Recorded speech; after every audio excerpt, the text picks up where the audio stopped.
주님께서 여러분과 함께 루카가 전한 거룩한 복음입니다. 16장 19절에서 31절까지의 말씀입니다. 그때 예수님께서 바리사이들에게 말씀하셨다. 어떤 부자가 있었는데 그는 자주색 옷과 고운 아마포 옷을 입고 날마다 즐겁고 화롭게 살았다. 그의 집 대문 앞에는 나자로라는 가난한 이가 종기투성이 몸으로 누워 있었다. 그는 부자의 식탁에서 떨어지는 것으로 배를 채우기를 간절히 바랐다. 그러나 개들까지 와서 그의 종기를 핥곤 하였다.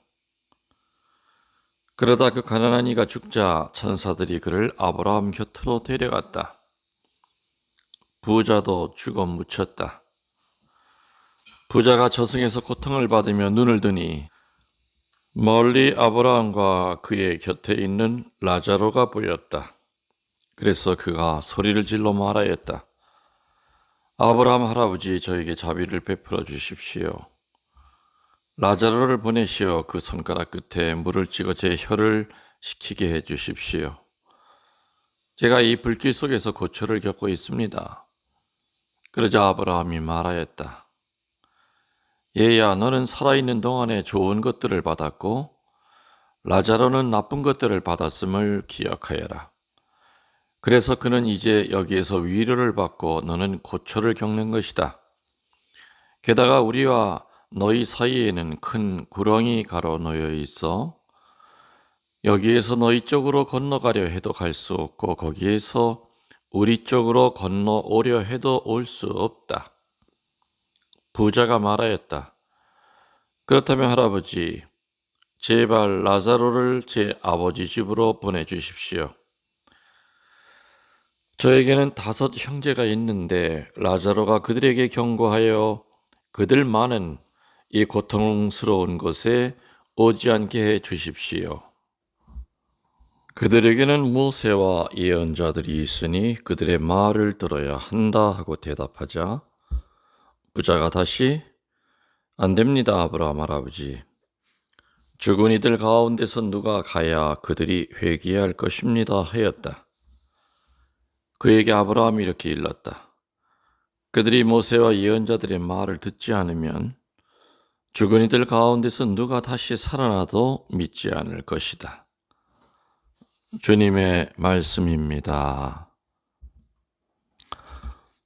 전미 예수님, 주님의 이름으로 평화를 빕니다. 신부님이 착각하신 것 같으네. 오늘 이 복음은 어제 목요일 복음인데 신부님이 착각하고 읽으신 거 아니신가, 이렇게 아마 제가 복음 읽자마자 아마 여러분들이 그런 생각을 분명히 하셨을 겁니다. 착각이 아닙니다. 분명히 이 부자와 나자로의 비유는 어제 목요일 복음이 맞습니다. 그런데 이 부자와 나자로의 비유를 통해서 정말 알려드리고 싶은 얘기들이 보물처럼 많이 숨어 있습니다. 그래서 오늘 금요일이지만은 금요일 복음을 읽지 않고 어제 복음을 읽고 목요일은 제가 강론을 내보내는 날이 아니기 때문에 저 혼자 묵상을 했죠. 그래서 어제 묵상했던 것을 좀 정리해서 다시 한번 알려드리고자 합니다. 여러분들 부자와 나자로 얘기는 잘 아시죠? 또 어제 복음에서 들으셨기 때문에 정말 부자가 살았는데 그 부잣집 문간에 라자로라고 하는 그 거지라고 그럴까요? 아무튼 일단 아주 가난한이라고 복음에는 표현이 되어 있습니다. 라자로라고 하는 가난한 이가 종기투성이의 몸으로 누워 있었다. 사람들이 그 문 앞에다 아마 데려다 놨을 것으로 추정이 됩니다. 동네 사람들이. 그러면 부잣집에서 그래도 먹여 살릴 것은 아니겠는가. 설마 부잣집 문 앞에서 누가 굶어 죽었다는 얘기 들으면 부자의 입장이 얼마나 난처해지겠는가. 그래서 거기밖에 데려다 줄 데가 없다. 아마 그래서 부잣집 문 앞에 대문 앞이라고 나와 있죠. 종기투성이의 몸으로 누워 있었습니다. 근데 그는 부자의 식탁에서 떨어지는 것으로 배를 채우기를 간절히 바랬다라고 나옵니다. 부자가 원하는 것은 따뜻한 수프가 아니라, 그리고 방금 구운 빵이 아니라, 온전한 빵이 아니라, 음식이 아니라 부자의 식탁에서 떨어지는 그 빵 부스러기. 유대인들의 부자는 고기를 먹을 때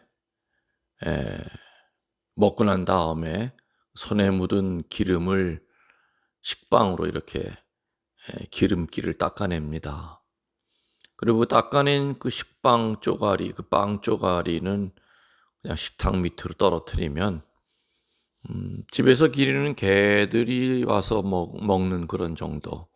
개들도 아마 안 먹을 겁니다. 그래서 개들이 먹다가 남은 그 손 닦고 버린 그 식빵 쪼가리를 모아다가 문 앞에 있는 나자로를 먹여 살렸던 겁니다.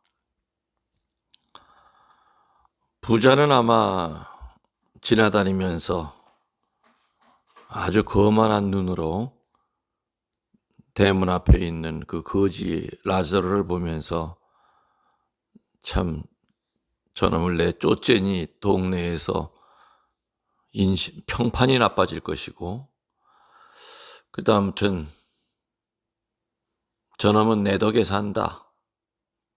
그리고 뭐 기도할 때도 하느님 보십시오. 내가 그래도 한 인간 거두고 있습니다. 대문 앞에 라자로 제가 먹여 살리고 있습니다. 저에게 선행을 베풀고 있습니다 하면서 당당했을 겁니다. 당당했을 겁니다. 근데 아무튼 둘이 다 죽었습니다. 둘이 다 죽었는데, 물론 이제 오늘 복음에 나오는 라자로는 게을러 빠졌기 때문에 이런 처지에 빠져 있는 게 아니죠. 세상에는 이 라자로처럼 구조적인 악 때문에 가난에서 헤어날 수가 없는 사람들이 너무너무 많습니다. 아무리 흙수저에서 금수저까지는 되지 않아도 하다못해 동수저까지 되려고 발버둥을 쳐도 안 되는 사람들이 있습니다. 그래서 라자로는, 오늘 복음에 나온 이 라자로는 불가항력적인 그 환경 때문에 그 고통을 당할 수밖에 없는 이 현대의 그 불쌍한 사람들의 모습을 보여주고 있는 겁니다. 게을러서가 아니죠.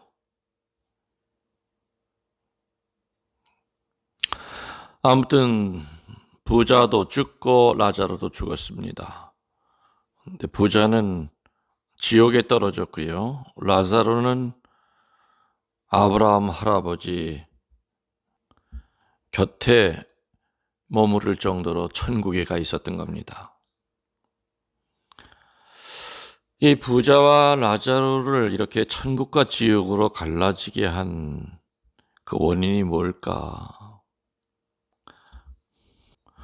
오늘 복음은 굉장히 많은 보물이 묻혀 있다고 그랬습니다. 그래서 부자와 라자로가 지옥 가고 천국까지 간 거기까지만의 묵상도 아주 풍요롭게 나옵니다. 그 밑에 있던 아브라함과 부자와의 그 대화, 이런 것들은 또 다른 또 묵상거리를 제시하지요. 이 부자와 나자로를 천당과 지옥으로 갈라서게 한 것은 뭐겠습니까, 여러분들? 제가 이 내용도 참 많이 얘기했던 내용입니다. 무관심입니다. 이 무관심이라고 하는 죄는 지옥에 갈 만큼 큰 죄라는 얘기지요. 부자는 지나다니면서 라자로를 학대한 적 없습니다. 매를 때린 적도 없고 발로 찬 적도 없고, 그래도 그나마 자기 손 닦고 버린 그 식빵 쪼가리를 먹여서라도 살렸던 겁니다. 오늘 예수님께서는 이 무관심의 죄가 얼마나 큰 죄인지 얘기하고 계시죠. 다시 말하면 무관심이라고 하는 것은 악을 행했기 때문이 아니라 적극적인 선을 베풀지 못했을 때 생겨날 수 있는 현상입니다. 그래서 이 무관심이라고 하는 것은 분노보다 무섭고 저주보다 무섭고 상처 주는 욕보다도 무서운 것이 무관심입니다. 그래서 성경에서는 무관심을 영적 죽음 내지 영적 살인으로 묘사합니다. 이 무관심의 죄는 예수님께서도 지옥에 갈 만큼 큰 죄라는 것을 여러 번 언급하셨습니다. 여러분들, 이 무관심의 열매가 맺혀지는 과정이 분명히 있습니다. 여러분들 부부지간에 왜 이혼합니까? 형제지간에 왜 서로 법정에 갑니까? 부모와 자식지간에 왜 서로 등을 돌리고 왕래를 안 합니까? 처음부터 이러지 않았습니다.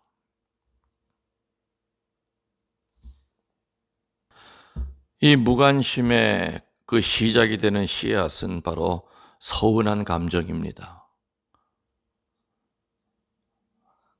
아내가 남편에게 열을 베풀면 아내 쪽에서는 10가지는 절대 안 바랍니다. 되돌아올 것을. 적어도 남편은 5을 줄 거라고 생각합니다. 근데 절대 5도 채워지질 않습니다. 하나도 안 올 때도 많습니다. 시부모가 며느리에게 5을 주면서 저 아이가 그래도 어른 조금이라도 공경할 줄 아는 아이면 내가 이렇게 5이나 줬는데 쟤도 적어도 나한테 2은 되돌려 줄 것이다 라고 기대하면서 베풉니다.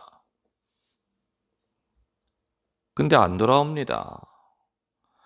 이렇게 뭔가 줄 때, 되돌아올 것을 기대하면서 줄 때, 그 되돌아오는 것이 없을 때 우리 마음에 씨앗이 하나 떨어지는데 그 씨앗의 이름이 뭐라고요?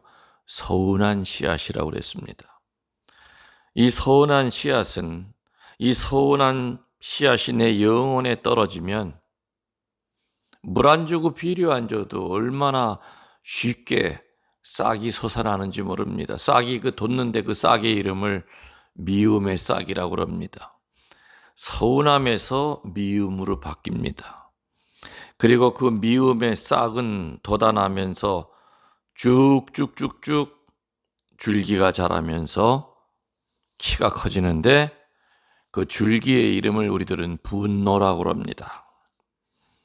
그리고 그 줄기 끝에서 가지들이 뻗어나가고 나중에 열매가 하나 맺지요.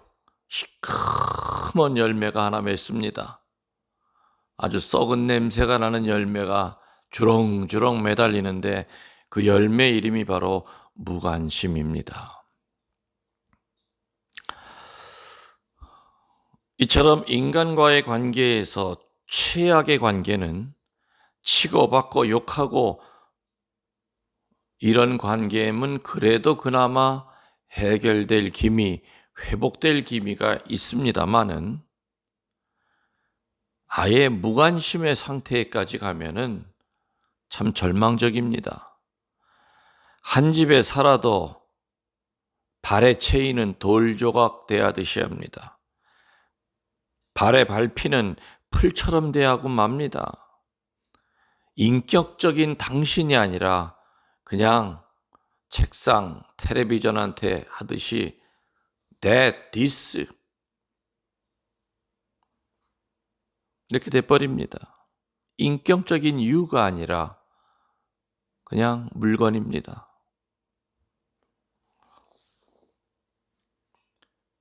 식구끼리 살면서 1년 동안 말 몇 마디 서로 들어보고 산 적이 없다면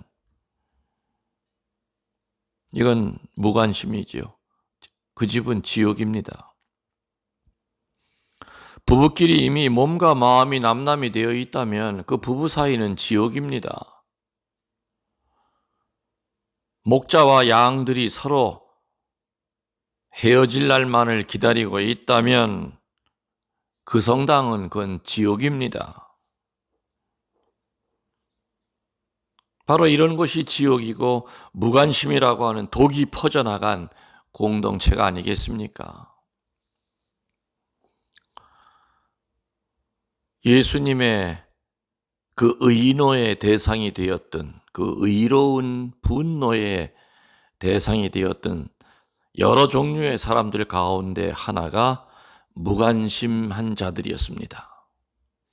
무관심은 무책임하다는 말과 동의어입니다.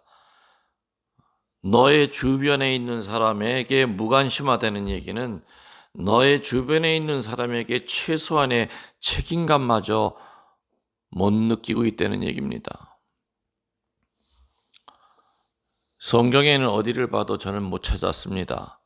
착하게만 살면 천국 간다는 얘기, 구약에는 있을지 몰라도 예수님은 그런 얘기 하신 적 없습니다. 적극적인 선을 베풀어야 됩니다. 적극적으로 길을 닦아야 됩니다. 나는 죄 진 거 없어. 그러니 나 천국 갈 거야. 죄 안 진 것만으로는 많이 부족합니다. 선을 행해야 됩니다. 베풀어야 됩니다. 이 무관심한 것은 분명히 여러 부류가 있습니다. 가족들에 대한 무관심이 있습니다. 특히 부모에 대한 무관심이 있을 겁니다. 부모에게 불효하고 계신 분들, 아무리 부모님이 나에게 해준 것이 없고 나에게 상처를 줬다 하여도 그래도 부모님입니다. 자식들은 할아버지가 아버지에게 해준 거 없다는 거 압니다. 그럼에도 불구하고 아버지가 할아버지 할머니에게 지극정성으로 효도하는 것을 자식들이 본다면 그것만큼 큰 교육은 없습니다. 나중에 몇 배로 자식들에게. 두 번째로는 부부끼리의 무관심이 있습니다. 요즘 너무나 결혼한 독신자들이 많지요. OECD 국가에서 우리나라가 1위라고 그럽니다. 아마 이 세상 부부가 결혼식장에서 이혼을 예상하고 결혼한 부부들이 있을까요? 이혼할 것을 예상하면서 결혼한 부부가 있다면 그 미친 사람들이죠. 누구나 결혼식장에서는 축복의 인사를 받으면서 검은 머리 팥불이 되도록 주례하는 그 주례 선생님에게서 그런 얘기를 듣고 주변 사람들에게 그런 격려를 받고 새 출발을 합니다. 그러나 신혼여행 가서 올 때 딴 비행기 타고 온다고 하지 않습니까? 요즘은 하도 이혼한 분들이 많다 보니까 돌싱도 그렇게 험이 안 될 정도로. 아무튼 결혼해서 이혼까지 가는 과정은 분명히 서운함, 그다음에 미움, 분노, 나중엔 무관심, 아마 이런 단계를 거치면서 분명히 가정이 파탄이 날 겁니다. 또 교우들끼리의 무관심이 있고요. 또 사제에 대한 무관심이 있습니다. 그래서 아무튼 결론을 내리면 오늘 부자가 지은 죄는 무관심, 무책임의 죄였습니다. 나자로에게 악행을 행한 적이 없다고 그랬습니다. 다만 적극적인 선을 못 베풀었기에 지옥으로 떨어졌다는 말입니다. 여러분들이 생각하는 참 저 사람 착한 사람이야, 법이 없어도 살 사람이야 라는 이 말을 여러분들은 어떻게 해석하고 계십니까? 그냥 착하다고 하는 얘기는 다른 사람에게 나쁜 소리 한 적 없고 도둑질 한 적 없고 십계명 가르침대로 그대로 살았고 못된 짓 한 적 없고 교도소 들락거린 적 없고 다른 사람 뒷담화 친 적 없고 이런 것들이 보통 우리들이 참 저 사람 착한 사람이야 하는 것의 기준입니다. 그러나 예수님은 그렇게 기준을 세우지 않으셨습니다. 천국에 갈 수 있는 그 착한 사람의 기준은 당연히 죄를 멀리해야 되지만 그리고 악을 저지르지 않으려고 애써야 되지만 동시에 그 선에서 끝나버리면 그건 반쪽이라는 거죠. 더 한 발 나가서 적극적인 선을 행하려는 겁니다. 액티브한 선을 행하려는 겁니다. 그래야만 천국을 차지할 수 있다는 겁니다. 부자처럼 착각하지 말라는 겁니다. 나는 저 나자로에게 악행을 행한 적도 없고 오히려 그래도 내가 먹여 살린 격이 되니 나는 축복받을 자격이 있습니다 라고 이렇게 착각하고 살지 말라는 얘기입니다. 그렇게 생각을 먹다가 저렇게 나자로처럼 지옥에 떨어져서 목이 타 죽어도 물 한 방울 혓바닥에 찍어줄 사람이 없을 것이요. 자기처럼 그렇게 못되게 사는 형제들에게 좀 찾아가 나자로가 좀 얘기 좀 해 주십시오 얘기하더라도 그럴 수도 없다는 얘기죠. 요즘처럼 혼자 있는 시간이 많을 때 우리 각자의 그 무관심을 뒤돌아봅시다. 또 내가 무책임했던 사람들은 없었는지 또한 뒤돌아봅시다. 내가 부자의 입장이요. 나의 관심을 꼭 필요로 했던 그 나자로를 내가 내친 적은 없었던가 생각이 나면은 미루지 마십시오. 바로 즉시 말로 행하든지 행동으로 행하든지 아니면 물질로도 행하십시오. 무책임한 죄, 다시 말하면 이 무관심의 죄는 어찌 보면 살인죄보다 더 큽니다. 살인한 사람들은 설령 살인을 했다 하더라도 정말 뼈 아프게 뉘우치면 천국 갈 수 있습니다. 그러나 무관심의 죄를 지은 사람들은 그 무관심 자체가 죄인 걸 모르기 때문에 당연히 자기는 잘 살고 있다고 착각할 수 있습니다. 그래서 오늘 이 부자와 나자로의 이야기는 정말 무서운 경고입니다.